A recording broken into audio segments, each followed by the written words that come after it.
Michael is assigned with a new project that requires him to understand and utilize Excel for data cleaning and data preparation purposes. To complete the project, he has to learn to use the sort and filter functions in order to filter data. Group by and ungroup functions, as they allow grouping of data by collapsing and expanding rows with similar content to create more compact and understandable views. Remove duplicates function for removing duplicate data. And data validation function for any given data. The sort and filter functionalities are available in Excel to order or filter the data for further analysis. Let us consider an example to understand it. Here, we have the results of 9 students for the maths subject. Firstly, let's understand sort functionalities. In order to sort the values based on the CGPA in descending order, go to Data tab.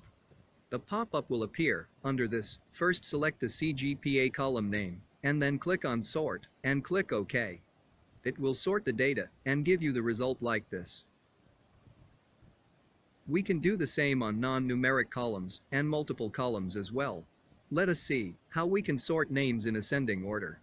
Under the Sort By tab, select Name and Order as A to Z, and click OK. We will get the result in the sorted manner.